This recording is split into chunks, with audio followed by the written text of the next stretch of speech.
Good afternoon, ladies and gents, boys and girls. Before I give you a safety announcement, we've brought you down the river a little bit further. So if you look to your right hand side, you'll see, look in the hillside, amongst the trees, nesting amongst the trees, you can see the Royal Observatory, just coming into view. The little statue you can see above the Queen's house, that's his General Wolfe. What he's doing there, I don't know. He's the one that led all the battles in Canada many years ago. But there you are, it's a lovely view. The Naval College's Queen's House and the Royal Observatory in the hillside. Now as we leave these piers, ladies and gents, I do have to point out the safety to you. It's not to alarm you in any way, just to let you know what happens in the case of emergency. This vessel that you're on this afternoon has a full complement of life jackets and buoyancy aids for a full complement of persons on board. We're in contact with all the emergency services and also all the other vessels on the River Thames. Now, should there be an unlikely event of an incident with this craft, the instructions and life jackets come from crew. 1966, which destroyed some 80% of the medieval city. Although it's recently been discovered that Robert Hooke probably designed the monument, most people attribute it to Sir Christopher Wren. In fact, Wren did rather well out of the blaze. He won commissions to rebuild over 50 city churches.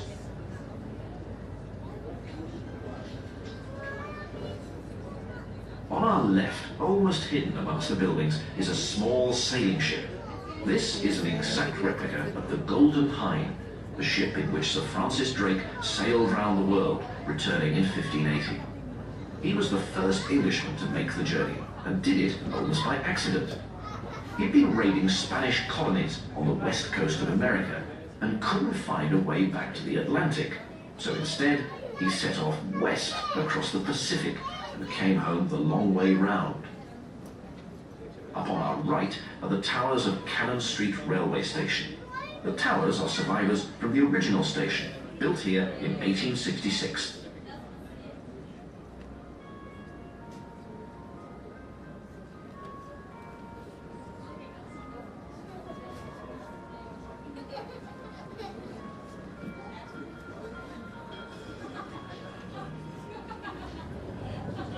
We've just gone under Cannon Street Bridge, and if you look immediately to your left, you'll see a pub called the Anchor. The building you can see dates from the 18th century, but its predecessor was much older and was probably known to Shakespeare. This part of London, Bankside, was notorious in Elizabethan times for its brothels, taverns and theatres. It's still worth a visit today.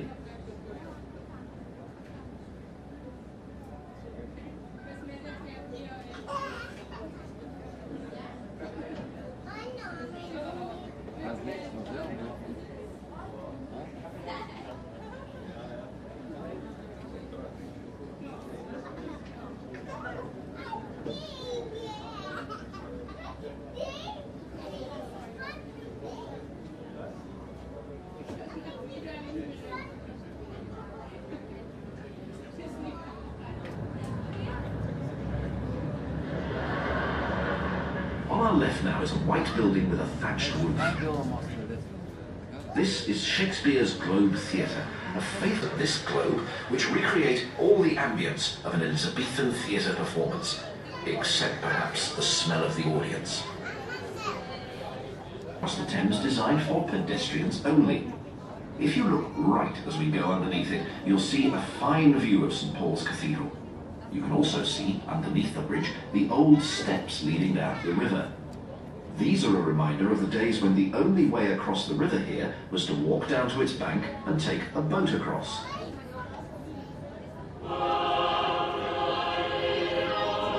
St Paul's Cathedral is one of the older landmarks of London, completed in 1711. It was designed by Sir Christopher Wren and built on the site of the old St Paul's, which had been irreparably damaged by the Great Fire of London in 1666.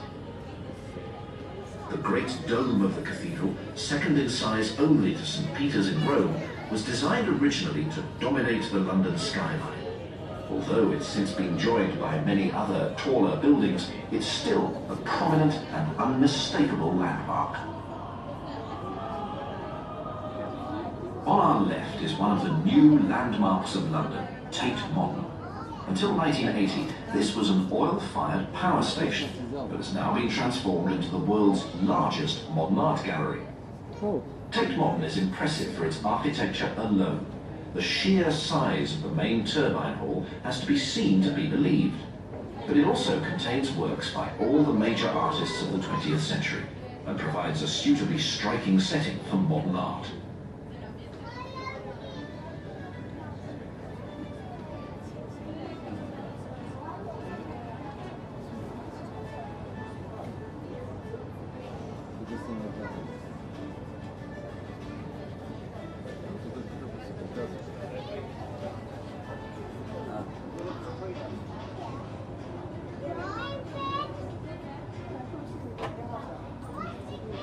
The strange red columns that you can now see between the two Blackfriars bridges are all that is left of the railway bridge.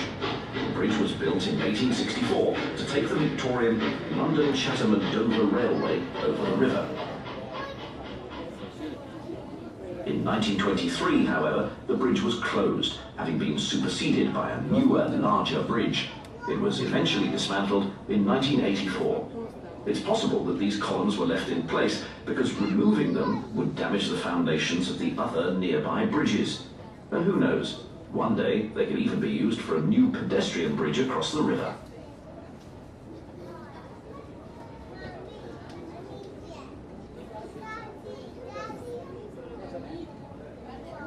On the right-hand side of the river, near the bridge, is a white building with a steep roof and a black spire coming out of the top. This once housed the City of London School, which is over 500 years old and is still going strong in a new building not far from here. On the other side of the river is a large building with a central tower. If you look at the windows in the tower, they spell out OXO, OXO. The windows were installed by the building's owners after they were prevented from advertising their product, OXO, in more conventional ways. Ironically, the windows have lasted far longer than an advertising poster would have done.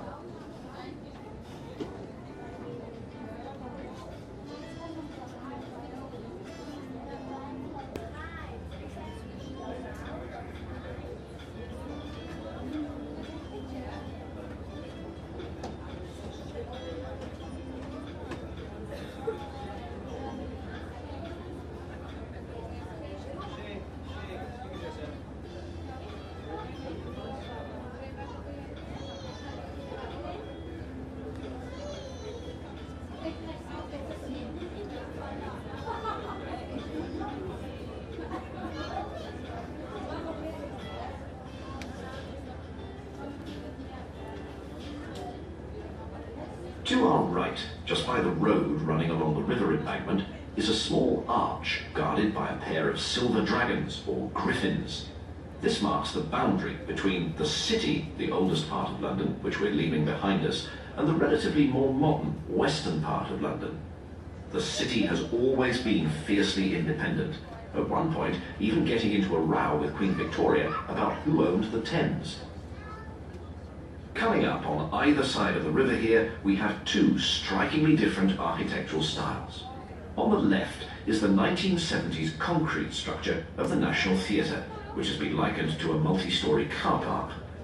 And on the opposite side of the river, the more classical lines of Somerset House, which contains art galleries and exhibitions.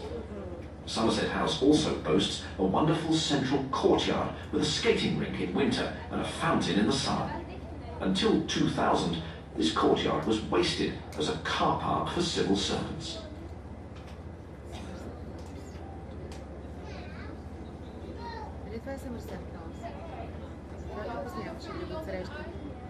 Значи говориш, аз не го слушах много, той говореше за двете страни.